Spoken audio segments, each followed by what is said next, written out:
Number 10. Boot Hill burials. In the Old West, many towns had a boot hill, which was essentially a graveyard where outlaws and bandits and all those bad people alike were all buried with their boots on. Specifically with those on right there. See, these cemeteries were often lacking proper markings, and the dead were buried quickly, sometimes a little too quick without a coffin, reflecting the harsh and lawless nature of frontier life. It wouldn't be abnormal to see a boot sticking up out of the ground on your way home from work, is what I'm saying. Today that would be quite jarring, but back then, completely normal. How yucky is that? I'm like, oh, size 11.5? Perfect. Number 9. Medical practices. In the Old West, broken bones were a common occurrence. Obviously, uneven roads, hopping up and down horses, everything's made of wood that's all broken. Particularly among those who worked in physically demanding professions such as ranchers, miners, and cowboys, everything is going to be broken on your body by the end of the day. Treatment options were limited and often relied on basic first aid techniques, splinting the affected area with whatever materials were available. Wood, cloth, animal bones. It was nuts. It sounds crazy, but back then, it was really the only method for immobilizing broken bones. You have to wrap another bone around it. It's like, ew, please, can I get a cleaner bone? Pain relief was only provided with natural remedies such as opium or willow bark tea, so 50-50 what kind of night you're gonna have there. More serious fractures, such as those that punctured the skin, ow, those required the attention of a doctor or a surgeon. However, back then the doctor had like 2 teeth in one eye, so not much help. Number 8, duels. Yes, duels. Let's talk about these. Duels, gotta say it all deep like. Duels were a common way to resolve disputes. Before YouTube comments, this was the only place to resolve any conflict, alright? In a traditional old Western duel, opponents would face each other, often with weapons, in front of a crowd at a designated location and time. Now, most of the time, these duels would end when somebody bites the bullet. Rarely would a duel end with 2 gentlemen shaking hands, getting over their disagreements. No, never happened. These confrontations, often over matters of honor, were deadly and a normalized part of the culture. Number 7, law enforcement. That being said, back in the day, things were a little different. Not that many body cam back in those days, I'll tell you that for free. With a lack of formal law enforcement, communities often took justice into their own hands. They're like, oh yes, all 17 of us, we've decided, you're out of here. Vigilante coups would form to hunt down suspected criminals, often resulting in brutal forms of punishment without a formal trial. Yeah, no judges needed, no jury duty, nothing like that. The town ended the conflict in 48 seconds. You're welcome, let's get a beer. Let's get a really disgusting beer. Number 6, public punishments. Now, when I say the town handled it, this is what I mean. We gotta go into detail here, because that's why I'm here. Public hangings were often treated as a social event, with crowds gathering to watch as if it were entertainment. How disgusting is that? They were dressed to the nines, they grabbed the whole family. People would come from miles around, sometimes with picnics, to witness this brutal punishment. Yeah, picnic. What food do you pack for a hanging? Nothing with a crunch, that's for sure. You don't want to ruin the show for the people around you. Sorry. Number 5, banking. Today, online banking is super easy, but back in the Old West days, you didn't get a courtesy email, you didn't have overdraft, nothing like that. In fact, the United States national banking system didn't even exist until 1863. So what happened before then? Are we just hiding our money in our underwear? What are we doing? Before then, you'd have what were called wildcat banks. And these wildcat banks would take deposits for a short amount of time, and then unannounced, out of nowhere, they would run. They would disappear overnight with all of your money, everything, your whole life savings, gone. They did the long con. They played the long game. They were actors. So you're telling me they pretended to be bankers for months at a time? That's almost impressive. They'd have the fake mustache. Oh, good morning, sir. Sign here, please. They lied. They faked it for months. They just lied for months and then dipped out of nowhere. Thankfully, after 1863, a noble profession was to work at a bank and, not steal everybody's money. The Hudson Bay Company, Wells Fargo, these big names, they all gained trust over time because of these fake Looney Tune banks. Imagine, how do you not break character? You're like, okay, and that's you all set up. They're like, we got it, go. Number 4, seam squirrels. Nothing to do with squirrels before you get upset. Here we go. During the Old West era, personal hygiene was not a priority for many people, and lice infestations were all too common. Nice, now I'm itchy doing this list, love that. The type of lice that affected people during this time was commonly known as body lice, which could be, well, obviously found in the seams of clothing, hence the term seam squirrels. I got some squirrels on my body, nice, that's great, so itchy, so disgusting. Body lice was a major problem during the Old West era, and they were responsible for the spread of diseases like typhus, trench fever, relapsing fever, all the fevers, any fever just coming your way, right into your mouth and eyes, horrible. These diseases were often fatal, and many people in the Old West succumbed to them. So to combat the spread of lice and the diseases that they carried, people in the Old West often resorted to extreme measures, such as burning their clothing or even shaving their heads completely bald. Bunch of bald cowboys. Bunch of naked bald cowboys walking around being like, where's my money? I thought this was a bank. Number 3, resurrectionalist. While Boot Hill sees folks going into the ground, a resurrectionalist was responsible for the exact opposite. Yeah, bring them back up. We actually made a mistake. Get that guy back out of there. These guys were responsible for digging up dead bodies, and then they would sell them to medical schools for like $9. It was really disgusting. Now, this was the late 1820s, and at this time in Edinburgh, Scotland, believe it or not, the medical science community was on the up and up, so this was needed for that to work. But in order to study new medicines and, avoid the next plague, they needed these guys. They needed these resurrectionalists to rise the dead like they're a White Walker in Game of Thrones. I don't know, that's what I imagine in my head. Would you rather work a Boot Hill type job, or would you rather get paid to dig up bodies? Put them in or take them out? Comment down below. Both are so horrible. Couldn't imagine picking. Number 2, bad bartenders. When we think of old saloons, the old Western saloons, kicking in those crazy doors, we imagine some catchphrases and whiskey and all that fun stuff. Everyone's loud, it's Peaky Blinders, whatever. No, not at all. It was the exact opposite of fun. The bartender would pour a drink, the cowboy would take the bottle instead because he's an alcoholic, and also that's super illegal. Back in the Wild West days, you could do whatever you want. You could drink what you want, you could serve what you want. Anything goes. Bartenders also had no regulations to follow behind that sketchy bar. So not only was it very high proof, but some bevies like tarantula juice would just straight up kill you. Yeah, if its name didn't tip you off, if you're drinking tarantula juice, it's because it's made with poisonous ingredients. Tarantula juice was made from strychnine, and if you drink it, well, you'll feel like there's tarantulas crawling all over your skin. Huh, how fun is that? Cool. Which button do I press to not tip? Thanks so much. Number 1, medical shows. Today, medical shows are fascinating. Even on YouTube, Dr. Pimple Popper, are you kidding me? I can gag all day and watch that, it's the best. Back in the Wild West, the 1860s to the 1890s specifically, they had what's called medicinal showmen. Now these guys, these showstoppers, they would show up in your town selling elixirs and tonics because everyone needed one, of course. Everyone needs to live a happy and comfortable life, but they were full of lies. Don't listen to these guys, all right? These professional medicinal showmen would have pawns run ahead, stay in your town, and then wait. They would plant themselves in the audience before these random demonstrations of amazing medical elixir shows began. So they'd call up random audience members, one of these being their buddy, and then these magical elixirs would treat their ailments just like that. What an amazing show. I'm in. I'm gonna buy this immediately. One of the most successful of these elixirs was the elixir made from John Healy and Charles Bigelow. It was a mixture of herbs, roots, and animal fat, and it was said to treat any illness back in the day. But in reality, it was an extremely strong laxative. So imagine finding that out on the way home. You're like, hey, I'm exploding out of my body. What's going on? I don't think that worked back there.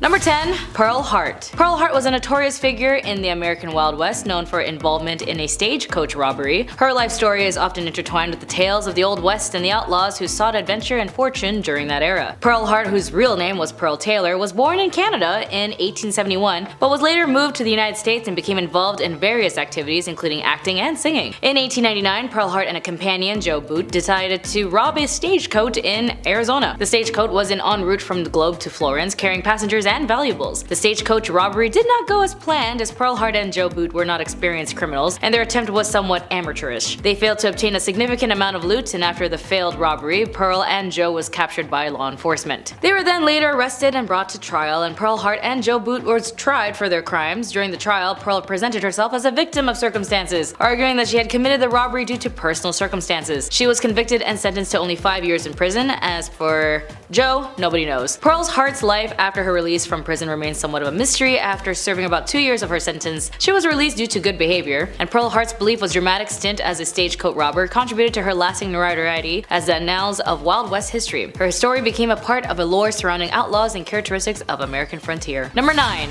Laura Bullion was also known as the Rose of the Wild Bunch. She was a female outlaw associated with the Wild Bunch Gang, a notorious group of American outlaws led by Butch Cassidy and the Sundance Kid during the late 19th and early 20th century. Laura Bullion was born in Knickerbocker, Texas in 1876. Her family moved to the mining town of Moab, Utah, where she grew up. Laura became acquainted with the members of the Wild Bunch, including Butch Cassidy, the Sundance Kid, and then other notorious outlaws. She developed a romantic relationship with Kid Curry, a member of the gang, and Laura Bullion participated in various criminal activities with the Wild Bunch, including train and bank robberies. She was also known for her sharpshooting skills and her involvement in the gang's illegal enterprises. In 1901, Laura was arrested in St. Louis, Missouri for her involvement in a train robbery. She was sentenced to 5 years in prison but only served about 3, and after her release from prison, Laura Bullion tried to lead a more law-abiding life. She lived under an assumed name in Memphis, Tennessee, working as a housekeeper. Laura Bullion then passed away on December 2nd, 1961 in Memphis, Tennessee, at the age of 85, and her death was largely unnoticed by the public. Number 8. There is a limited historical information about Belle Sidions, who was also known as Madame Vestal. She was a figure associated with the American Old West during the late 19th century, particularly in the realms of entertainment and the infamous red light districts of frontier towns. Belle Sidions was reportedly an entertainer and an actress who performed in various theatrical productions and shows during the late 1800s. But later in her life, Belle Sidions adopted the alias Madame Vestals and became known for her role as Madame, managing establishments and red light districts. These areas were known for housing brothels and establishments that provided various forms of entertainment. During the late 19th century, the American West would experience rapid growth with numerous people seeking fortune and adventures in newly settled areas, as well as red light districts. The presence of the red light districts, saloons, and entertainment venues catered to the needs of this transient population that was very common. Like many individuals associated with the red light districts of the Old West, the details of Belle Sidion's life remain somewhat elusive and separating the fact that a legend can be challenging. Nevertheless, figures like Madame Vestals contribute to the colorful and diverse tapestry of the Old West societal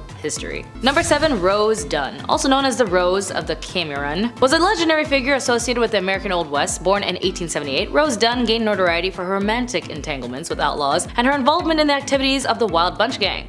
Rose Dunn was also born in Indian Territory, which later became Oklahoma in 1878. She came from a large family, and her brothers were also known for their involvement in outlaw activities. Rose Dunn then became romantically involved with George Bitter Creek Newcomb, a member of the Wild Bunch Gang led by Bill Doolin. The Wild Bunch was notorious for its involvement in train and bank robberies, as we know. In 1895, a shootout occurred in the Dunn family ranch involving lawmen seeking to capture Dunn brothers and their associates. During the confrontation, Rose's brother John Dunn was killed, and her older brother George Dunn was captured after the death of Bitter Creek Newcomb. Rose Dunn then lived more of a settled life, and she married Charles Albert Noble, a farmer, and they had a family. Rose and Charles lived in Cathridge, Missouri. Rose Dunn then passed away on February 5th, 1955 in Parachute, Colorado. Number 6. Sarah Jane Newman was born in Tennessee in 1817 and later moved to Texas. Also known as Sally Skull, was a figure associated with the Texas frontier during the mid-19th century. Her life story involves elements of violence, crime, and romance, contributing to her notoriety in the history of the American West. Sarah married George Washington Skull, a Texan and a participant in the Texan War of Independence. George Skull operated a ferry and owned a ranch in a location known as Skull Crossing in the San Antonio River. The crossing was an important point for travelers and cattle drives, as the Skull family became involved in violent feuds with the Taylor family over land and cattle. This feud escalated and resulted in several killings on both sides, with also casualties in 1867. During the height of the feud, Sally Skull was widowed after her husband George Skull was killed. Following his death, she sought out revenge and killed several members of the Taylor family. And after the killings, Sally Skull was captured and imprisoned. She was definitely tried for the deaths, but was charged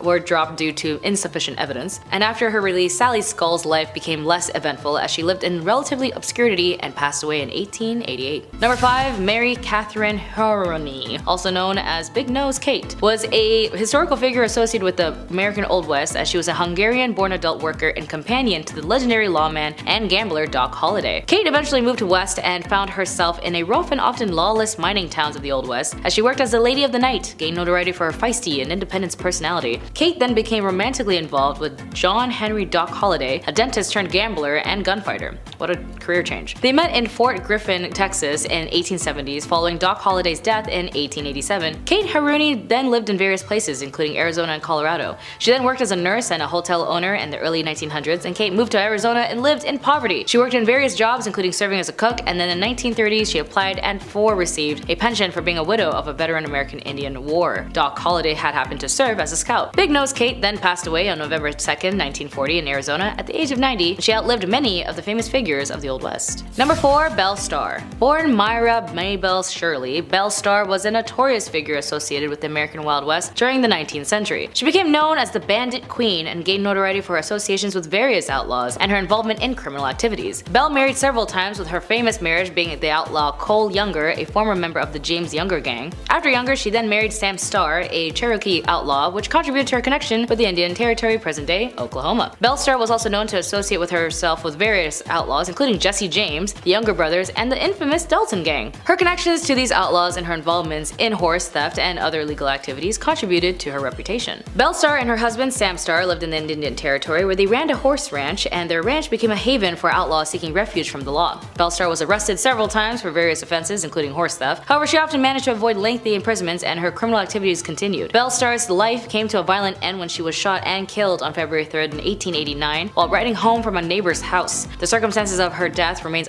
somewhat of a mystery, and the identity of the killer was never actually established. Belle Starr's life exploits became part of the Wild West folklore, and over the years, she had been portrayed in many books, films, and television shows, contributing to her enduring legend. Number 3. Etta Place. Etta Place is one of the mysteries of the American Wild West, as her true identity and details of her life pretty much remains uncertain. She was associated with the famous outlaws Butch Cassidy and the Sundance Kid, as we also know them, and is often considered to have been romantically involved with the Sundance Kid. Despite her connections to these historical figures, she is very little known about Etta, as Etta's place, true identity, and background are unclear. Her real name and place of birth and details about her early life are not actually known at all, and some historical sources suggest that she may have been born in the United States, while others propose that she could have just been European or South American origin. Etta Place is also best known for her association with Butch Cassidy, aka Robert Leroy Parker, and the Sundance Kid, whose actual name is Harry Alonzo Longabo, and she traveled with them during their exploits in South America, where they sought refuge to escape law enforcement in the United States. In the early 20th century, Butch Cassidy, the Sundance Kids, and Etta traveled to South America, where they continued a life of crime, and they are believed to have engaged in bank and train robberies in countries like Argentina and Bolivia. The fate of Etta Place is uncertain, as some theories suggest that she may have perished alongside Butch Cassidy and the Sundance Kid in a shootout with the Bolivian authorities. However, there is actually no conclusive evidence to support this theory, as there may be other theories that Etta Place's true identity, with some speculating that she may have had used multiple names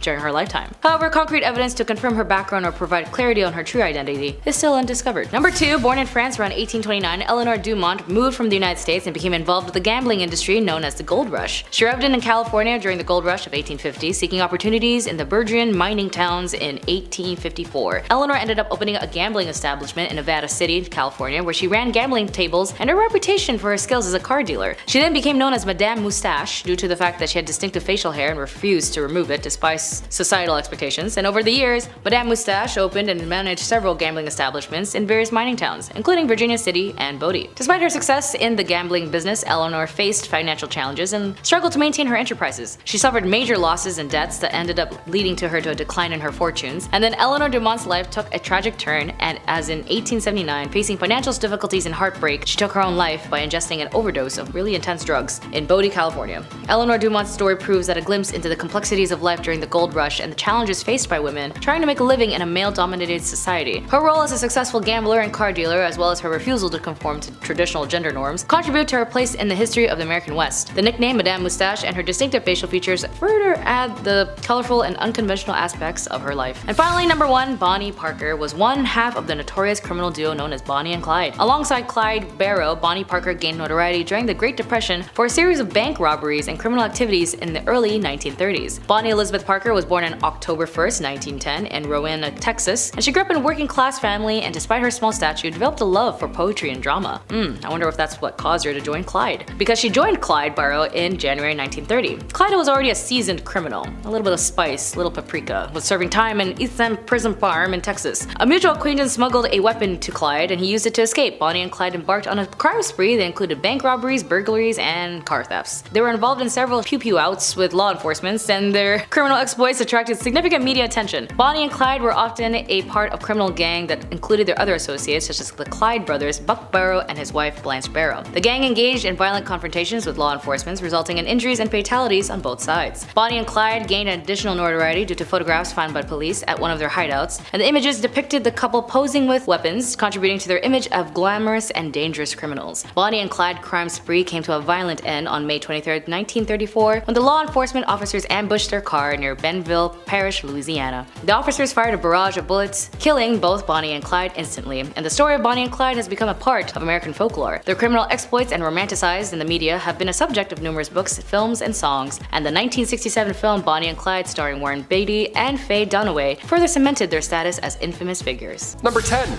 Bank robberies. Okay, when we hear about the wild, rootin' tootin' Wild West, whatever, we think of outlaws like Butch Cassidy's Wild Bunch, the James Younger Gang. Apparently, it was just bank robbery central back then. Just a lot of this and tapping and riding horses and stuff. That's really not true. Bank robberies didn't happen that often in real life. In fact, during the Wild West era, officially declared from 1865 to 1900, there were only 8 bank robberies.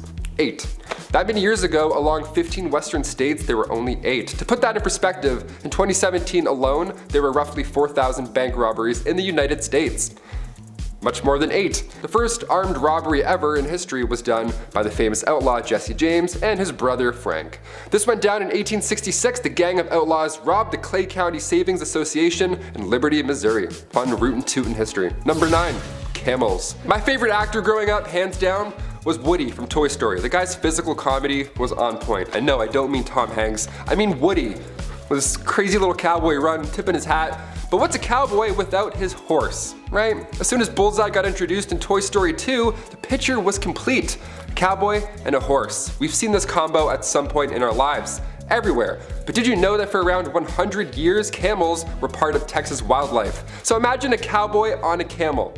Yeah, that's real. That happened. Imagine 2 cowboys on the humps of a camel. How silly and intimidating would that look? Back in 1855, Congress spent thousands to purchase and ship feral camels from Egypt. The hot Southwest would make sense when it comes to camels doing their camel thing. But by 1857, the army had 70 camels. Things were going well until, the Civil War happened, and then the camels escaped and all that madness, and then from then on, for 100 years or so, they bred and roamed Texas. Yeehaw, on a camel, how fun. Number 8, cowboys. Alright, since we're talking about cowboys, let's really talk about cowboys. Who were these guys? Was everybody just a cowboy off the bat, or did you have to earn it like a knight? What's the deal here? Well, the guys that we picture in our brain, like Woody, those are cattle herders, and then buffalo, thousands of them, they would roam the land to eat and find water. They would travel miles away, so the herders would follow on horseback and then drive them back to their ranch. They mostly ate beans, dried meat, obviously, and a lot of coffee. Those are the 3 main ingredients of yeeing and hawing. Am I a cowboy? I love beans and coffee. Coffee beans? Don't even get me started. A classic Western outfit was the denim jeans and chaps, the leather covers that, go over your legs. The large rim hats were called Stetsons. Aside from looking cool, they were large enough to keep the sun out of your eyes. That hat would also double down as a drinking bowl for their horse. Sharing is caring.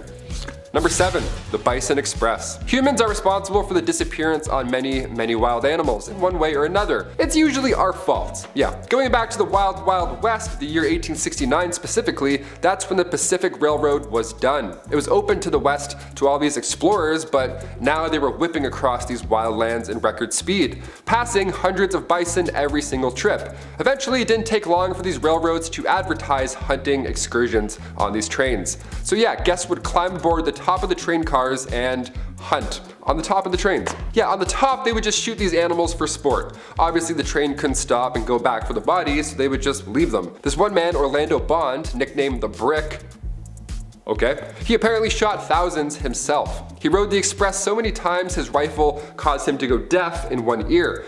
This was done purposely to deprive Native Americans of their food supply. Now our bison's number are incredibly low, something like 2% of what it once was, and humans, well, we're still pretty garbage. What do you know? Number 6, alcohol. These saloons cowboys would visit, was there a bouncer? Did you need 2 pieces of ID? What was the drinking age back then? Well, besides the swinging saloon doors, it really wasn't a fun time at all. Alcohol back then, first of all, was basically just poison. Actually, it was literally poison sometimes. They had whiskey like 40 rods and Tao's Lightning. You have a couple of those and you're literally passing out in minutes. Nobody was getting cut off in old-timey saloons. The bartender wasn't like, hey, how about a water, buddy? Let's get you home. No, it was a show. They had this one drink on bar rail called tarantula juice. Yeah, happy 21st birthday. Go throw up. It was made from strychnine, which was actual poison. So when the whiskey wore off, the strychnine would be left over in the patron's body, and it felt like tarantulas were crawling all over your skin. Ugh, yeah, I'm good with a Bud Light Lime. Thanks, man. Number 5, the Gold Rush. Picture a billboard for the Wild Wild West, okay? What's on it right now? A cowboy tipping his hat in the corner with, 4 missing teeth, a sunset in the corner obviously, maybe a horse, and also a bunch of gold stacked up in a mine, right? Well, we've heard about the Wild West here and there, but was there really a massive gold rush? The California Gold Rush of 1849, despite what history commonly believes, wasn't the first big gold rush, not even close. The first one was back in 1799. A young man named Conrad Reed found this yellow rock right on his property. He had no idea what it was, and for years, he and his father John Reed used this rock as a doorstopper. You already know where I'm going with this. This 17-pound nugget of gold, which is worth a lot even today, back then this information was game-changing. Congress then built the Charlotte Mint just so they could handle all this incoming gold found in North Carolina right after. Then later in 1828, more gold was discovered, but this time in Georgia. This was the second rush. Then come 1848, James Marshall found gold at Sutter's Mill, California. After the third one though, that's when the thousands moved out west. That one had the biggest pull. So it's pretty big, but not the first. Number 4, the OK Corral. The shootout at the OK Corral went down on October 26, 1881. It's known as the most famous shootout in history. But should it be? Really? Going back to Tombstone, Arizona, it's 3 p.m. and we have men of the law and of course outlaws all in the same block. So naturally, trouble ensues. There's not enough land here for all of us, some rootin' tootin' shit. There were about 8 men involved in the rumble, but it barely lasted 30 seconds. Also, it's important to note the gunfight at the OK Corral wasn't even at the OK Corral. It happened near the intersection of 3rd Street and Fremont Street, right behind the corral. Yeah, details matter. 3 lawmen were injured and 3 cowboys lost their lives. Yeehaw. That was a sad yeehaw for you guys. This is why you don't organize shootouts at 3 p.m. I don't know, everyone's drunk, there's bad decisions, apparently there's bad aim. Just slam some milk, shake some hands, go home. Simple. Number 3, Helena duels. So we talked about the bizarre ways folks would settle beef back then. They would slam tarantula juice and shoot animals from the top of locomotives, have a 30-second fist fight in the middle of the day, and then go home. But have you heard of these Helena duels? It began, of course, in Helena, Texas, aka the toughest town on earth, at least it was back in the 1800s. The Helena duel began here. There's even a movie called The Duel with Woody Harrelson and Liam Hemsworth. They show this style of combat in a pretty brutal, Hollywood way. Both opponents had their left hands tied together with buckskin, and then each were given a small knife with an even smaller blade. It had to be short enough so it didn't reach any vital organ. That was the Texas trick. Then they're whirled around until they're dizzy, and then it gets really loud, really messy, and really bloody. Last man standing, pretty much. The crowd, of course, watches and places bets, which is always insane to me. I can't watch UFC sometimes. I don't like seeing things break, let alone a Helena duel. Catch me inside sipping milk, texting my ex. Hard pass, freaks. Number 2, train games. Entertainment was always a hit or miss when it comes to these historical lists. The Romans held gladiator battles with animals that drew in thousands of spectators from across the land. Well, in 1894, William Crush, a railway man, had this event in mind that would for sure go down in history. Oh buddy, did it ever. William Crush wanted to secure the future of the railroad company in Missouri, Kansas, and Texas. And to do so, William made an entire temporary city appropriately named the City of Crush. Nice. There was a carnival for children to enjoy and all that jazz, but the main pull for adults was the train smash. The collision of 2 40-ton steam trains was meant to be the talk of the town. Look at these Goliaths as they smash, crush, into each other. How fun. Yeah, the trains collided, it worked, and the darndest thing happened. They blew up. Yeah, it's almost like they caused a disaster for popularity. Neat. 40,000 came in and many left injured. A couple of people sadly didn't leave at all. One survivor ended up getting 10 grand out of the deal. His name was J.C. Dean, and they lost their eye in the explosion, so the company gave them a lifetime railway pass. Just the thing you want right after that horrific event. Sorry about your eye, here's free PTSD as well, anytime you want. Enjoy. Crush was later rehired by the railway after it gained popularity. Yeah, this happened back then too. Somebody does something horrible, and then now all of a sudden they're famous. Hashtag chairgirl. And finally, coming in at number 1, Elmer McCurdy. This one is insane, I had to end with it. Elmer McCurdy, back in 1911, he decided to be a rootin' tootin' criminal, and he attempted to rob a train.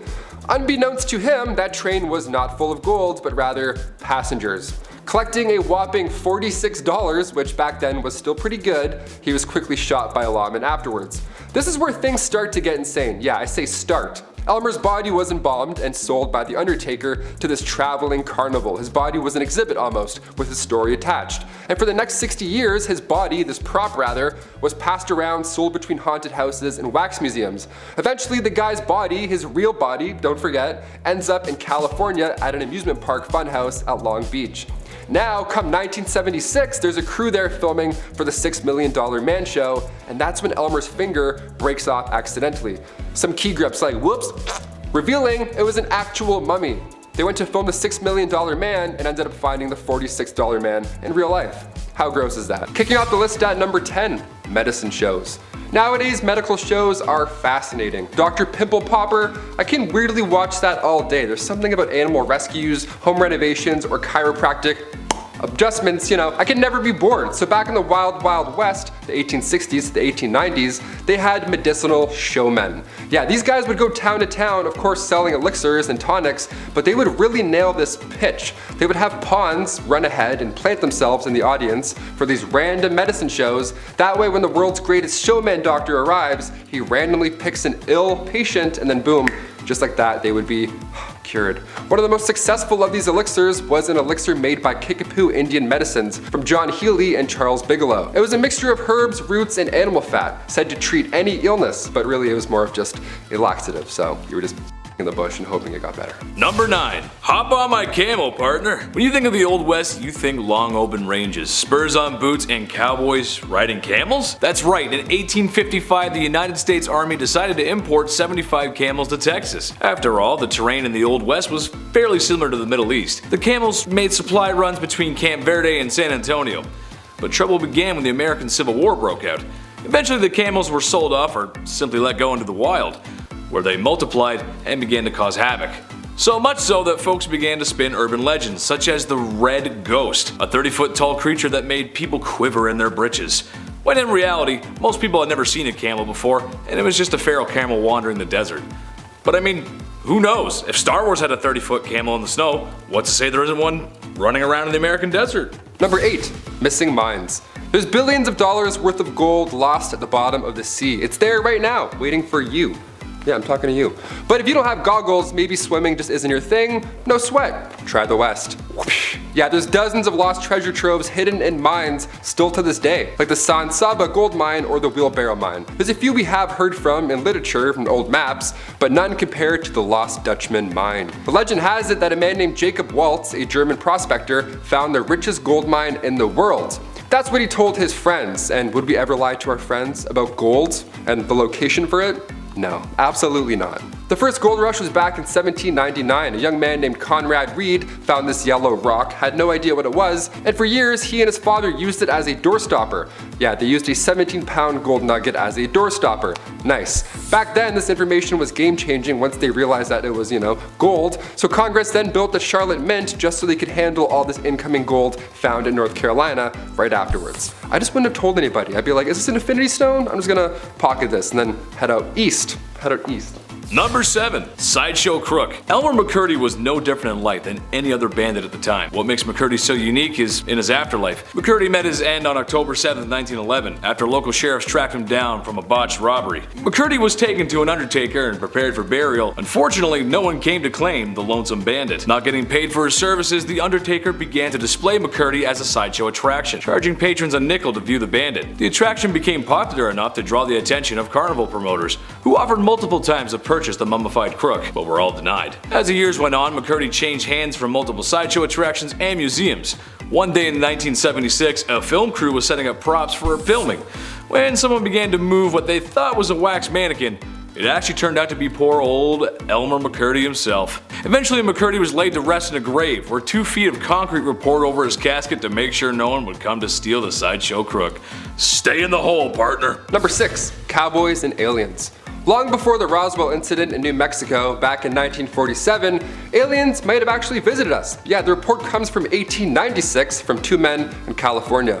They reported that 3 alien beings were trying to abduct them. Were these just cowboy pranksters? Maybe they had a few shots of whiskey from the saloon? No, one of them was a colonel. Colonel H.G. Shaw and Camille Spooner were going from the town of Lodi to to the Fresno Citrus Fair, which honestly sounds like a wonderful time, just saying that. But en route, they were greeted by 7-foot-tall, slender aliens. Yeah, the aliens didn't end up taking the two men because they were too heavy. These aliens were too thin and weak. Legit, that was the reason. They just couldn't grab them and take off. So they got back into their spaceship and they took off. How embarrassing is that? Hit the gym, E.T. Number 5, Romeo and Juliet. What's in a name that which we call a rose? Any other word would smell as sweet? It's often said that art imitates life, but sometimes life can be stranger than fiction, and oftentimes really similar. The Hatfield and McCoys were two feuding families in the time of the Old West, whose hatred of one another runs deep. The most serious issues being family members removed, Old West style, by the opposite family, and in one case a court battle over the ownership of a barnyard pig. But perhaps the best story to come of this feud is the love affair of John C. Hatfield and Rosanna McCoy. The two lovers met and instantly fell in love with each other, their families instantly disapproving of their newfound love. Similar to William Shakespeare's Romeo and Juliet,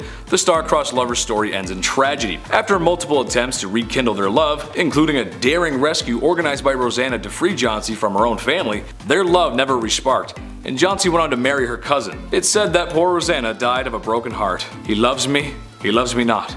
He loves me, he loves my cousin? Number 4, bank robberies. If you're going to parody the Wild Wild West, you need a horse, you need a hat, and you need a big sack with a $sign on it. Apparently, wasn't it like Bandit Central? Weren't there bank robberies on every dusty corner in every dusty old town? No, there actually was very little, in fact. Bank robberies didn't happen that often back then. In fact, during the Wild West era, officially declared from 1865 to 1900, there were only 8 bank robberies in total. To put that in perspective, in 2017 alone, there were around 4,000 bank robberies in the United States. So it got a lot worse after the Wild Wild West. Now we're on like wild, it's like 17 wilds at this point. The first armed robbery ever in history was done by famous outlaw, you may have heard of them, Jesse James and his brother Frank. This was in 1866. The gang of outlaws robbed the Clay County Savings Association in Liberty, Missouri. We know all these bandits, but it's like they're just robbers, they're just bad people. We shouldn't really know them or glorify them. But they do this and ride horses, so it's kind of fun. And the number 3 spot, Good Bad Town. On your way out west, you may come to find that the unsettled lands are full of danger, bandits, crooks, perilous weather, and the occasional tummy ache. When the town of Palisade, Nevada's railroad was expanded and people began to arrive in droves, the town boomed, but so did their boredom. Palisade was rather mild compared to the rest of the expanding West, so much so that when tourists began to complain of Palisade being nothing like the dangerous towns they read about in their dime novels, the people of Palisade acted by staging fake bank robberies, gunfights, and even Native American battles between them and the army, with sometimes the Native Americans participating. Also going as far as using real cattle blood during the staged combat. The citizens of Palisade were such effective actors that a lot of tourists began to run back to the train in fear of what they were seeing. Nothing more American than capitalizing on boredom. Number 2, Helena duels. Have you guys heard of Helena duels? They're pretty intense. They're a bit more intense than breakdancing battles, which honestly it's pretty close, but these are like right above it. Helena duels began of course in Helena, Texas, aka the toughest town on earth. At least that's what they called it back in the late 1800s. It still is pretty close. The Helena duel began here. There's even a movie called The Duel with Woody Harrelson and Liam Hemsworth. They showed this style of combat in a pretty brutal cinematic way. Opponents' left hands were tied together with buckskin and each were given a small little blade. It had to be short enough so you couldn't reach any vital organ. That was the trick. It was a brutal detail that made this an unusual event, but just like the Romans and the Colosseum, everybody likes watching violence. Depending what era it is, people are like, yeah, we'll still show up and watch people die, sure. People would make bets during these duels. How did anybody watch these at all? I can't even scroll through Reddit at night without seeing something awful, let alone a Helena duel at like 4 p.m. And the number 1 spot, I don't like your snoring, partner. There were a handful of dangerous criminals back in the Wild West. This includes John Wesley Hardin. Born to a reverend in 1853, his parents hoped he would grow up to be a preacher. He turned out to be one of the most deadliest outlaws to ever live. Hardin claimed many lives over the years, but most bizarre was when he shot a man for snoring. One night in 1871, while staying at a hotel, Hardin was having trouble sleeping due to the man in the next room snoring loudly. Hardin promptly shouted at the man to stop snoring. Irritated with no response, he fired several shots into the next room, claiming the man's life. After years of being an outlaw and spending a lot of time in jail, he was released for good behavior, where he then received a full pardon. With his full pardon, Hardin was then able to take and pass the bar exam, afterwards setting up a law practice in Gonzales County, Texas. If your lawyer has a longer criminal history than you, there's a good chance you're not going to beat the case. Kicking off the list at number 10, going the distance. First things first, how much was an IPA back in the 1800s? That's why we clicked this video, right? That's all we want to know. Some beers today cost like $13 at the bar. What's going on? Nowadays we have happy hour, drink specials, wine pairing suggestions that go along with your meal. We have affordable alternatives today at the bar. Back in the 1850s, saloons would price their drinks depending on how far away you had to travel to get there. Isn't that wild? In the Yukon, their shots of whiskey were like 50 cents a pop. That was a lot of money back in the day. If you were to ask for the same drink in a local saloon, say in Colorado, you could get numerous beverages for the same price. And as you would expect, the fancier the establishment, the more you'll spend. But either way, it's not going to be comfortable. Number 9. Manure everywhere. The 1800s were changing times, especially on the western frontier. Cities were being built, America was under reconstruction, and if you see my video on the 1800s technology, then you know how things were about to get a little wild. Except something I want to talk about today is, well, it's gonna drive moms and wives nuts across the country. How many times have you told your husband or the kids to wipe off their feet before coming into the house? Or stop wearing their shoes in the house? Right? It's the worst. I'm sorry, Mom. Okay, but imagine that, except everyone is bringing in their muddy, bloody, and manure-covered boots into the house. Horses and livestock were just a part of everyday life. That means droppings, or road apples, as they're so commonly called. The smell alone on a hot summer day could make any cowboy turn green. I think I'm gonna puke, Dad. Number 8, no stools.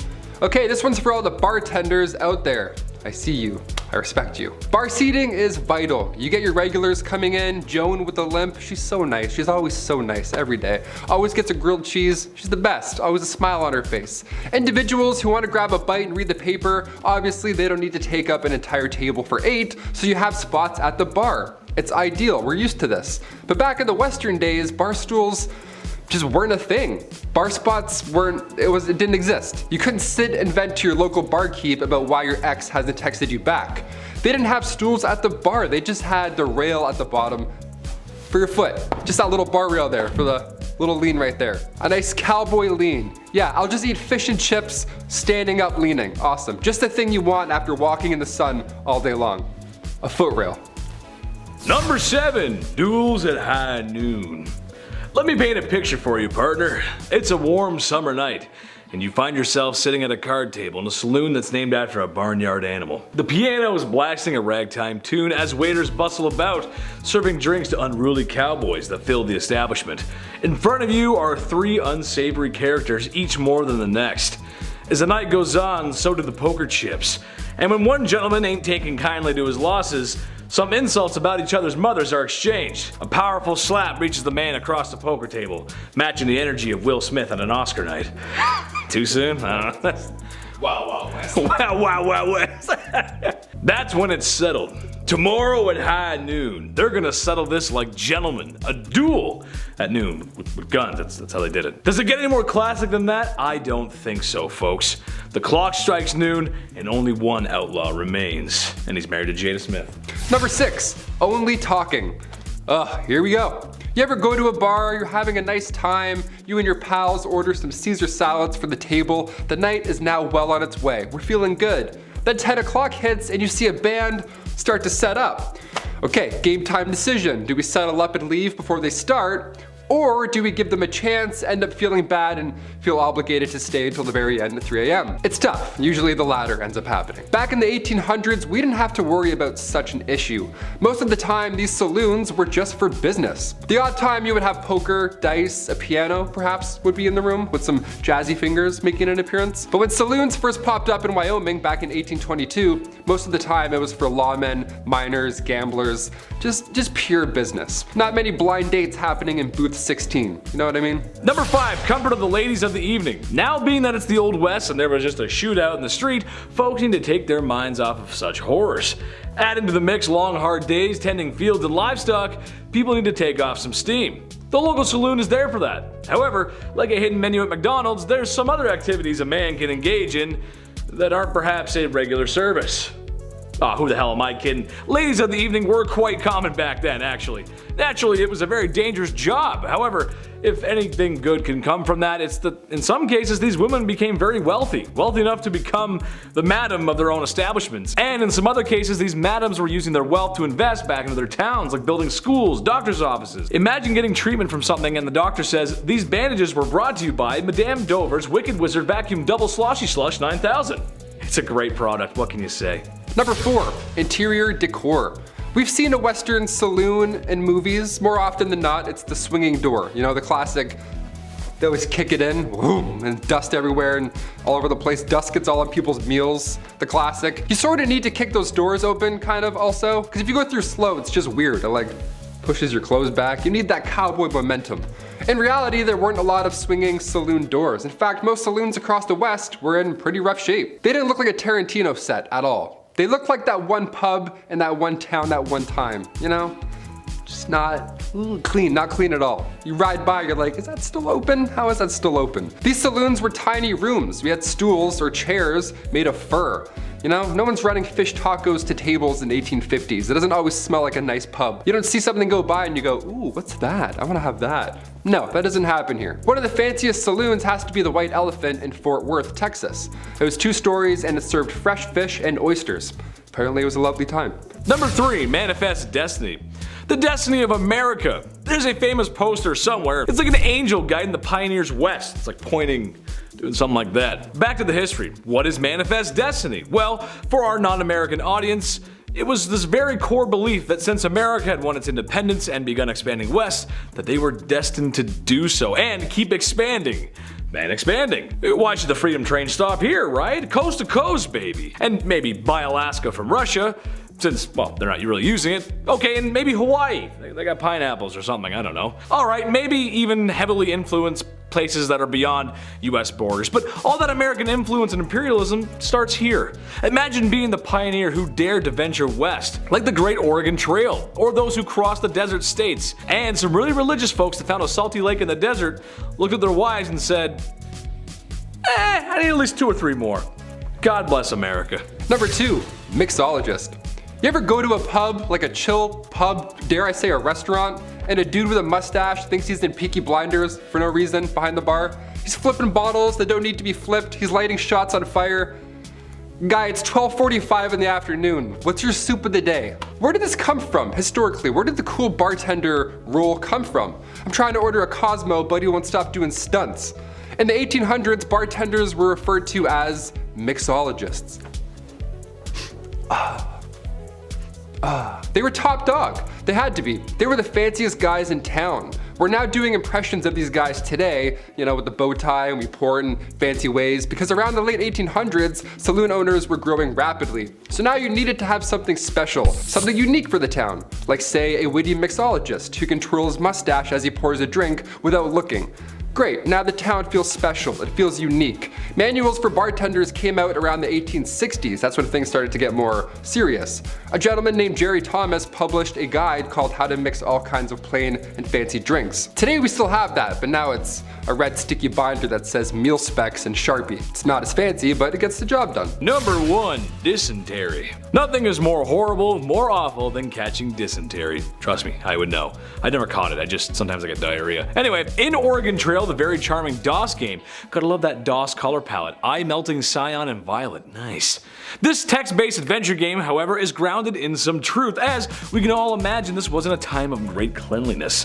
Dysentery, typhoid, cholera, malaria, or more commonly known as yellow fever, and even scurvy, which you usually associate that with pirates, but cowboys got it too. Which, given the conditions of the Old West, makes for a not so fruit-friendly environment. So yeah, it does make sense. Sadly for cowboys, prospectors, and everyone in between, there was a good chance you would lay down with a headache, and then the rest of your posse would have to lay you down forever.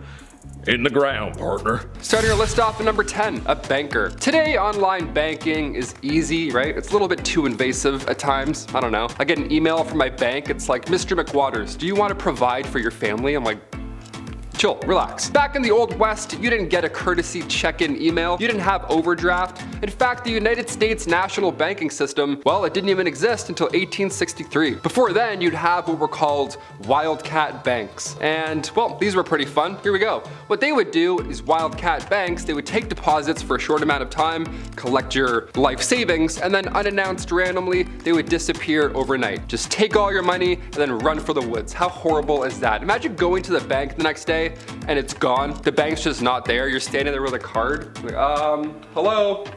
Where did I put this in? You're telling me they pretended to be bankers for months at a time? Fake mustache, oh hello sir, good morning. Stamping things that aren't even real. They did all of that and then they just ran away with all of your money. That's wild. I get it now. I get it. The Wild West. After 1863, a noble profession was to work at a bank, and not screw people over for thousands of dollars. The Hudson Bay Company, Wells Fargo, these are all names that began because of these fake Looney Tune wildcat banks. So next time you see your bank call, be thankful. Don't be stressed, be thankful. They've got your back. They're not gonna run away overnight. Number 9, ranch work. Alrighty, I can't do yard work. I don't know if you can tell by my physical being, but I can't lift a brick. My back doesn't allow me to reach the floor. A weird curve in the back, I don't know. Pulling weeds physically hurts my soul. Or maybe I'm just lazy.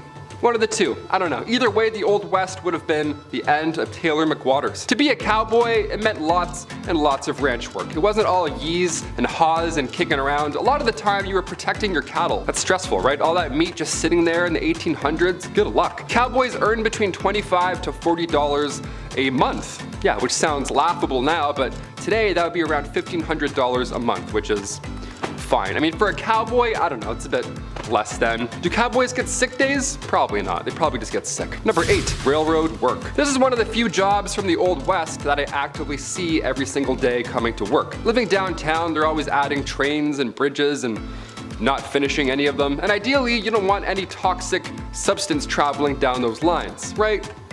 Fingers crossed. Well, back in the Old West, railroads were meant to assist the booming mining and ranching industries. Thing is, there weren't enough hands. There was not enough to keep up with the rate that they needed to. Like, who's gonna build a railroad? Who was the first person? Railroad workers, monthly, you'd make around $1,000, and this brought a wave of immigrants to the West. The Union Pacific and the Central Pacific Railroads, they all lay over 1,700 miles. Now, making this actual railroad, it destroyed the bodies of these workers, but without it, American history would not be the same. Couldn't imagine making a railroad. That is exhausting. Number 7, blacksmith. All right, close your eyes and imagine a blacksmith. Just any blacksmith from any time. Is he bald? Does he have a massive beard? Is he incredibly strong and wildly intimidating? Yeah, that checks out. That's what a lot of them look like. Missing teeth, banging something pretty loud, that's a blacksmith. Frontier times were almost a golden time for blacksmiths, believe it or not. Hammers, horseshoes, new railroads, it checks out. No, they didn't need any chainmail, but a saddle wouldn't hurt, that's for sure. We could use a saddle. They would earn up to $200 a day. Blacksmiths were always busy in the Old West. They doubled as auto repair services really at the same time. I mean, I don't know. A guy comes in with a busted up carriage, well, now you're a mechanic. Yeah, go fix this wooden car. Good luck, you have one day. Here's 10 bucks. Number 6, journalism. Believe it or not, the newspaper business cleaned up shop back in the frontier. Everyone wanted to know what the tea was. Tucson, Arizona, for example, back in the day, back in 1831, that one town had 5 different newspapers. Yeah, even though there are only 465 residents, there were 5 different papers. That's stressful. How do you keep up with that much news? I mean, to be fair, before radio and television, yeah, there's probably lots to talk about all day long. That's pretty much all you can do, just talk all day long, so I get it. The industry provided jobs as well. It's very much like YouTube. Here, there's writers, there's hosts, the design and print staff, we have editors. It was a little easier than laying down a railroad, that's for sure. So when it came to jobs, yeah, journalism wasn't that bad. Definitely better than doing anything that has to do with this motion, that's for sure. Number 5, mining. A study done at a mine in Butte, Montana found that miners were dying from tuberculosis. A lot, like 10 times more than they should be. Not should be, but you get what I'm saying. The mining industry is crazy dangerous. Safety was often overlooked and the health of these miners was, well, non-existent at the time. The first gold rush was back in 1799. This kicked off everything. A young man named Conrad Reed, he found this bright yellow rock. He had no idea what it was, and for years, he and his father, John Reed, actually used it as a door stopper. Yeah, this 17-pound nugget of gold just keeping a swift breeze rolling through. It's worth a bit more than a doorstopper today, and this actually ended up changing the entire industry. Gold mining got so popular that Congress had to build the Charlotte Mint just so they could handle all this incoming gold found in North Carolina alone. It's pretty cool. You have to make a mint? That's how much money you're making? Buddy, I want a mint. Number 4, law enforcement. Of course, this too was a little different back in the Old West. There are not many body cams back then, I'll tell you that for free. Movies and television, they like to show the Old West as a lawless, rootin' tootin' time, and while sure, some of that is true, it wasn't as terrible as we think.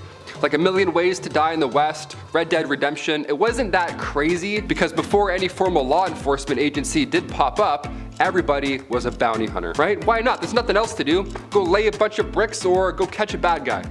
50-50, both are quite dangerous. Eventually, positions like that of a US Marshal began to pop up more and more, and well, now there's a bit more order to the system, that's for sure. A bit, just a little bit. Number 3, barkeep. Alright, I love pubs, big old fan of pubs. Never been to a Wild West rootin' tootin' pub, but I'm in no rush. They always have weird drinks like venom snake juice or whatever, like spider ale. I'm like, I don't want any of these poisons. How about a beer? Just a beer, thanks. Bars in the Wild West, not so fun. Not a lot of open mics going on back then in the 1800s. No karaoke night back then. See, back then, these saloons were just for business. That's it. You don't have a mustache and a business plan, get out. In the 1850s, saloons would price their drinks depending on how far away you had to travel. Can you imagine that? In the Yukon, their shot of whiskey was 50 cents a pop. Now, that was a lot back in the day, but if you were to ask for the same drink in a local saloon, say in, I don't know, Colorado, it'd be a lot cheaper. Pretty ruthless. That's rootin' tootin' ruthless. The odd time you would have poker, dice, maybe some guy in a piano with some jazz fingers, sure, but most of the time, business only. When saloons first popped up in Wyoming back in 1822, most of the time, it was only reserved for lawmen, miners, or gamblers. If you don't have any of those three, you're thirsty. Go gamble, go grab a dice and come back. Number 2, resurrectionalist. Yeah, you don't see a lot of these guys around anymore, eh? Wonder where they all went. A resurrectionalist is exactly what it sounds like. It's very gross. You're trying to bring someone back to life, I guess. Not really. These guys were responsible for digging up dead bodies, and then they would sell them to medical schools in the West. Now, remind you, this was the late 1820s, so yeah, it was fine, I guess. This practice began in Edinburgh, Scotland. The medical science community was on the up and up, but in order to study new medicines, you know, to avoid the next plague or the next toxin rolling through your system, they needed these guys to come in and do the dirty work. Today, the medical community is a bit different. We're a bit, you know, smarter with things, but hey, never say never. A resurrectionalist might come back to life and be a new profession. How ironic. And finally, number 1, medicinal showman. Yes, we'll end on this note. Step right up and see something that doesn't work. A fake product. Yes, here we go. I'm doing a fake shoe. A fake shoot? A fake show. I don't know. Back in the Wild West, the 1860s to the 1890s specifically, they had what's called medicinal showmen, right? You won't believe your eyes. You have strep throat? Come on up. Here we go. Definitely gonna fix that. These guys would go town to town selling elixirs and tonics, whatever, but it was all about the pitch. That's pretty much all they had. They would have pawns, like their buddies, run ahead into town and then plant themselves in the audience before these random medicine shows. That way, when the world's greatest showman doctor arrives, he randomly picks an ill patient that he knew was there, and then boom, just like that, he's cured. Almost like a magic show, right? Some would think, full of lies. One of the most successful of these elixirs was the elixir made by John Healy and Charles Bigelow. It was a mixture of herbs, roots, and animal fat, and it was wildly popular. They toured with this elixir. They had to tell everybody in every town. They said it could treat any illness, but in reality, it was just a laxative. Just a mess. Just a show, really. Number 10, diseases. Dude, I had a toothache the other day, swelled up immediately. I would never have lasted in this era. Unfortunately, everyone, it wasn't called the mild West. And when people were sick, they got sick, like sick. For instance, cholera, shared along the Mormon and Oregon trails, killed loosely 6,000 to 12,000 people on their way to the California gold rush between 1849 and 1855.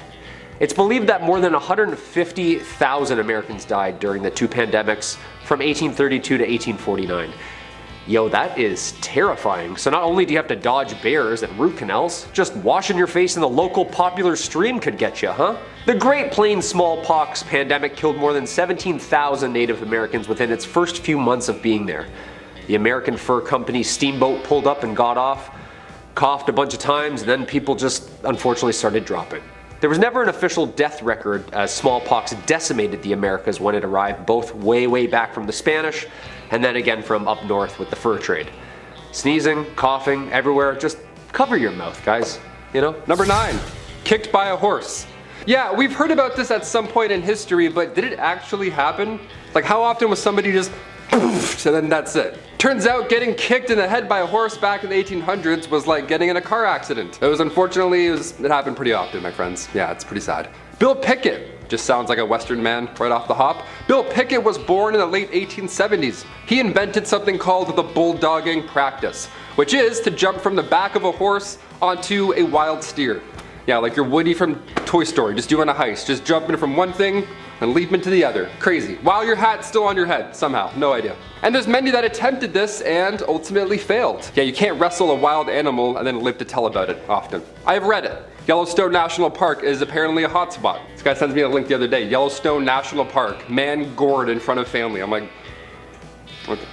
But even Bill Pickett himself got trampled and stomped to death in 1932. Holbrook Lynn, a Broadway star from the late 1800s, also met their fate from a horse accident. Malcolm Baldrige Jr., an American politician from the late 80s, rodeo accident. Yeah, brutal way to go. Number 8. Wildlife. The Wild West was a pretty harsh time. If you were lucky enough to enjoy some peace and quiet away from the saloons and bathhouses and spend some time outdoors with the family, well, then you had to be pretty careful. I mean, I guess most of the time people were outside, fresh air, birds chirping, and of course an array of vicious and deadly predators, overpopulated and hungry. Dude, the grizzlies are named after the grizzlies, right? Like, imagine all those horses you had to wrangle, or the gators of the south just waiting for you to take a leak. Or pecked to death by these huge birds of prey. If you didn't have a rifle on you, something could get you. And that's all during the day. At night, laying on the ground on like a rolled up t-shirt, scorpions and coyotes. What were the bugs like? No muscle back then, just waking up stung to absolute by everything with legs? Don't even get me started on the snakes. Living in your boots or hat? I'm a pretty outdoorsy guy, but god damn. Number 7, the gallows. We've mentioned the gallows many of times here on BumbleBee. It's almost like humans are consistently cruel throughout history or something like that. Odd. When it comes to meeting your fate in the Wild West, it sounds horrible to say, but with the rest of this list coming up, at least being hanged was fast. You know what I mean? And in the case of Tom Blackjack Ketchum, it was historical in a historically awful way. After a train robbery gone awry, or as I've said for 10 years, Ori, Tom Ketchum was held in prison until his date with the gallows arrived. But while waiting in prison, this man gained weight. The guy was eating good. He weighed around 200 pounds by the time of his demise. And dark detail here, but his body was so heavy when he was hanged that his head just kinda, I don't want to say anything here on YouTube, but like his head, that's all I'll say, just. Number 6, topicals. If we know anything about doctors from history, is that sometimes they didn't get it right. Most of the time, super helpful, and then like sometimes, yeah, I have a cough, here's some ammonia. Come on, you can trust me. Just call me Doc. You know what I mean? Doctors in the mid 1800s, wild west times were just like jarring and bottling everything up. Everything had a remedy. There were coaches that would just sell topicals and ailments. Hair loss? Here you go. Sore legs? Here you go. Tuberculosis? Ooh, yeah, sorry son, that's gonna kill you. We don't have a cream for that one. And tons of painkillers, of course, like opiates, morphine. Everyone's running around jonesing with cold sweats. Basically, you could just pull up to a remedies wagon and ask for either cocaine syrup or cannabis fluid or opium needles and be on your way. Every elixir, cure, and potion. This time literally went from medieval root canals to widespread vaccines in like 60 years. Pain leaves for headaches? Ooh, I'll take that one, please. Number 5, weather. Weather, you want to believe it or not. Try again. Back in the 1800s, obviously weather was a major factor, as it is today. Hailstorms, lightning, high winds. When you're a cowboy, this all sucks even more, honestly. Especially the opposite, when it's dry and humid for weeks at a time. Check this out. Wooden wagon wheels would actually shrink because of the heat. So they had to be soaked overnight just to prevent the iron rims from falling off during your commute during day hours. Yeah, it was so dry the wagon wheels needed water. Yeah, sorry I'm late, my wagon wheels were a little thirsty. Yeah, I had to wait for them to soak up some fun. I can't even drive a car downtown without having a panic attack today, let alone rubbing axle grease on my dry lips, waiting for my wheel to drink water. Number 4, gangs. If you've played the Red Dead Redemption series, then you've probably held up a train or two. Some of the posses that were famous at the time actually did that though, and weren't so nice about it. The American West was made up of criminal outfits, usually a gang or a posse, involving members who would just live and ride and rob together with. Jobs were scarce, and it seemed that it was just a little easier to just demand what you want and then enjoy the birth of all the media attention after, making some, quote, famous. An obsession, the cowboy culture, the outlaw criminal. Some of them include Billy the Kid's gang, the High Fives gang, and the Oklahombres. That's a good one. Artists were getting better at the time, and people were sketching wanted lists for local sheriffs. These posters would be calling cards for these guys. They kept them, put them in their pockets as souvenirs. Charles E. Bowles, also known as Black Bart, held up a total of 28 stagecoaches without ever being caught, and even had the reputation of being a gentleman about it too, emptying strong boxes but never actually shaking down the passengers. There were even reports that he would even leave verses of poetry behind.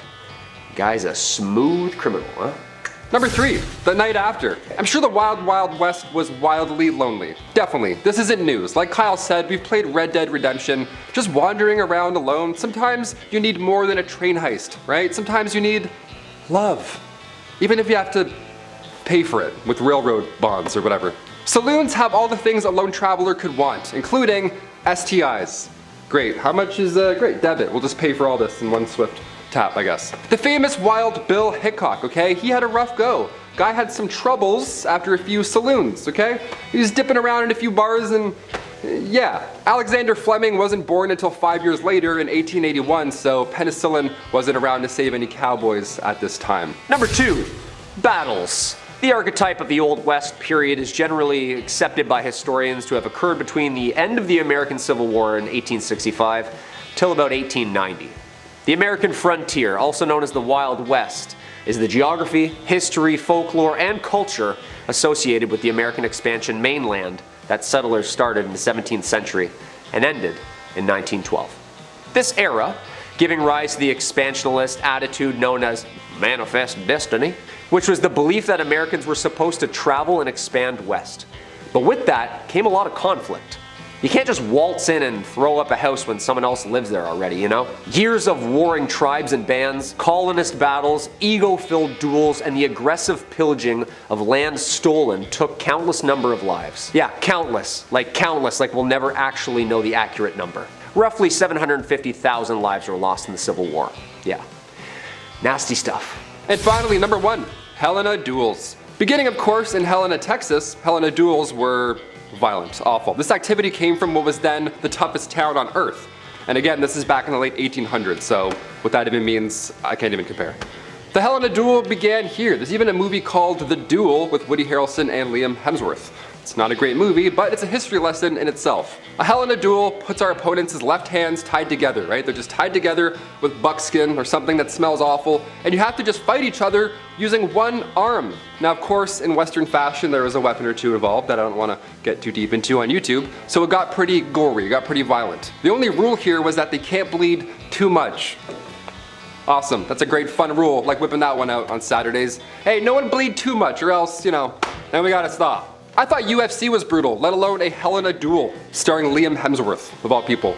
Really? Number 10, Bounty Hunter. Wanted dead or alive. The kind of thing that instills an idea of a character that would go out into the wilderness alone to hunt down criminals like Texas Cheddar over there, and would be despised by all those they encountered. But that's not actually how it really was. You see, bounty hunters as we think of them today weren't really like that in the 1800s. Bounties were usually taken up by public peace officers, private detective agencies, or companies like Wells Fargo & Co. Many sheriffs and marshals, such as myself, Sheriff Stringbean, took up these bounties to make up for the little amounts of money they make from their day jobs. The actual term bounty hunter referred to mercenaries who would join up with an army for the bonus of enlisting. On top of that, the reward for capturing criminals like Texas Cheddar wasn't even called a bounty. It was actually called a bail. Sorry to ruin your day. Number 9, Gravedigger. What does a monster truck and a weird dude from Kakariko Village have in common? If you said the foundation blocks that made up my childhood, then you win a prize. What's the prize? A big old kiss from me. In all reality though, towns in the Old West were interesting places, where there were always two constants. Sand, and folks would probably end up in the ground, or that sand. So after the proper proceedings had taken place when someone croaked, it was time to dig a hole, or in these poor souls' cases, a lot of holes. Cholera outbreaks would keep a gravedigger busy for days. However, I thank the gravediggers for their service. I mean, someone had to do it. People like to give them a bad rap because they spend all their time with cadavers. That doesn't mean they're weird social outcasts. Well, except for Dompe and Seth from Red Dead Redemption and well, the ones from Hamlet. Those guys are pretty weird, actually. Oh boy, maybe we should just keep our distance from them. I don't know, I'm getting out of here. Number 8, saloon owner. Saloons are about as synonymous with the Old West as a single tumbleweed blowing in the wind, moving from stage left to stage right. Just about anyone could be a saloon owner too, from Festus down the street to the previous sheriff to a fancy gambler. The saloons of the Old West outnumbered churches 100 to 1, and are any of us really surprised? You'd see one general store, one doctor, if you're lucky, and then like 3 saloons all on the same street. It's actually probably one of the most usual jobs on this list. It was also one of the most accessible jobs, usually being what people turned to when other avenues of employment ran dry. It would even be what you did while saving up money to buy farmland or to run for your office in your government. And in a town where everyone and their moms knows you as the guy who serves the liquor, you ain't gonna have a hard time getting elected. I kinda wanna be a barkeep now. Number 7. Lady of the Evening. I talk about these ladies a lot, I know. Not because I want to, but because that's history, baby. I mean, not that there's anything wrong with that. I'm window shopping only these days anyways. That's just the way she goes. A wise man once said, sometimes she goes, sometimes she doesn't. Way she goes, boys. When we think back and look at the Old West, you think of all the hard-working men and women who made the frontier possible. If it wasn't for those pioneers, we might not have the West Coast today. That means no vegan food. Oof. That being said, the brothels and ladies who laid down their lives are a huge part of that history. Some brothels became so wealthy that they even would invest back in their towns, buying schools, medical buildings, that kind of thing. The truth of the matter is, no matter how greasy it might seem, it just wouldn't be the Wild Wild West with a little girl power. Number 6, a banker. Look, it ain't really unusual, but you get shot at a lot. Bank robberies were not just in movies, no sir. To be a banker these days came with the territory of inviting unwelcome weapon-wielding bandits to hold you up. Apart from robberies, these banks had pretty much zero regulation too, so fraud and mismanagement was pretty commonplace. It's almost safer to keep your savings in a vault at home. Almost. A lot of the time, these banks were just a couple of fellers in town who teamed up, pulled their money together, and opened a community bank. You can kinda guess how this probably wouldn't be the most trustworthy of monetary depositories. But they were absolutely essential for some people, especially those in the cattle business, where you would see around $50,000 to $100,000 exchange hands in some of those transactions. That's a lot of money back then. Heck, that's a lot of money right now. To me, at least. Applications for a sugar mama will be received in the comments below. Number 5, gambler. You gotta know when to hold 'em, know when to fold 'em, and know when to walk away. Anyone who spends time in front of a slot machine will tell you that it can be a dangerous game. Many have claimed to won it big, all whilst envelopes with red print pile up at the front door. Final notice? Pfft, that means another spin, baby.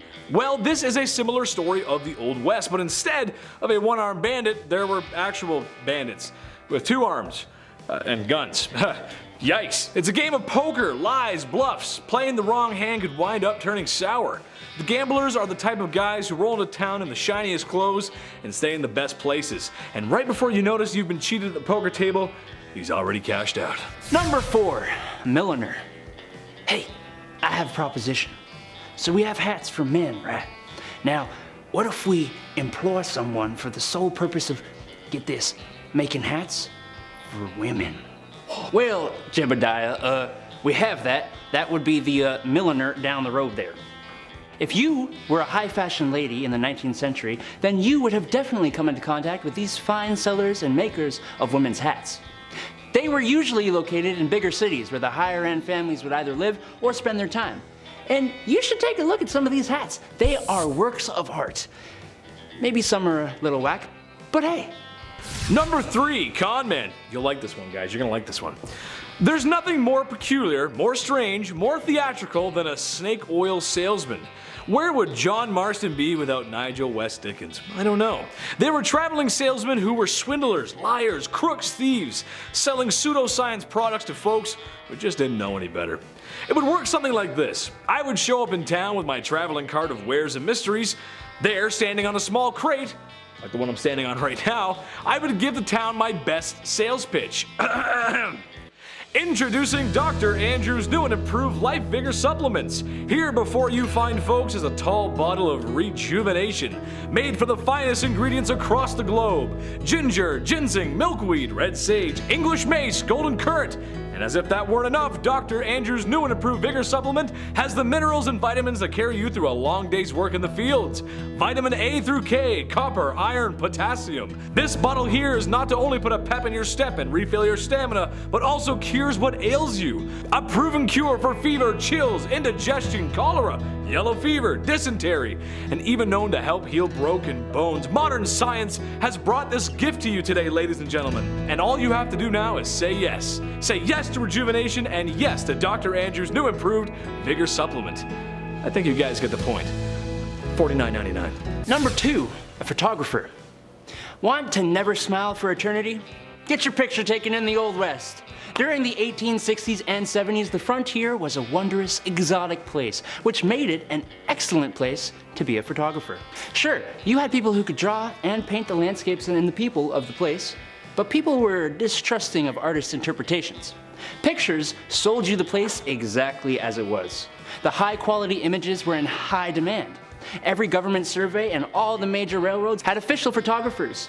Photographs made for excellent evidence of plots of land, mines, and other structures for investors. But that's boring. More excitingly, common people with a bit of money would often go and get really not grim, not boring pictures taken like this. Number 1, gunslinger. I bet you when someone says Wild Wild West, the first thing you think of is a gunslinger. A cowboy riding his horse into the sunset, with his cowboy hat and big iron on his hip. Every step into the saloon is echoed with the jingle jangle of spurs on the heels of his leather boots. No, this isn't a country singer concert. This is the Old West, the life of a lonesome gunslinger and outlaw, riding town to town, either getting away from trouble or looking for it, really. The same kind of folks who got their name up on a wanted poster. Just be sure Sheriff Stringbean ain't around to look for you, that's all I can say. Also, fun fact, bounty hunting is still allowed in the US today. That's crazy, who would've thought? First up, let's meet Pearl Hart. And let me start by saying that there's like 3 Pearls on this list. Wild West was a big fan of that name. And Pearl was a big fan of the Wild West. She was born in Canada around 1870, and by 17 she was married to a gambler and on the train to the Americas, running from her terrible father and a life of disguising herself as a boy to commit thefts to scrape by. At 22, she attempted to divorce said husband to pursue further opportunities in the West. A total ride-or-die dandy, Pearl's husband upped his life to chase her down, and when he found her, Pearl was already living it up with cigarettes, liquor, and even morphine. He won her back, but only before being drafted. After her husband left to fight in the Spanish-American War, Pearl, who was using her old cross-dressing ruse to commit thefts and crimes alike, met a man named Joe Boot, who was a career criminal. They robbed stagecoaches for a while before she was caught and jailed. Hart is famous for saying, "I shall not consent to be tried under a law in which my sex had no voice in making." She was eventually released, jail having helped her find sobriety, new skills, a career, and how to read and write. But the rest of her life is kind of unknown. America was shocked and thrilled by the idea of a female outlaw, and Pearl earned endless infamy from the age of 19. Newspapers clamored for interviews with Hart, while Cosmopolitan, a new magazine at the time, was obsessed with her and often sent reporters to try and get quotes out of her. The Old West never saw another woman like her. And Pearl wasn't the only one taking advantage of male privilege. Meet Charlie Parkhurst. And from 1812 until their death in 1879, nobody knew Charlie was biologically a woman. There's no official documentation on what Charlie identified as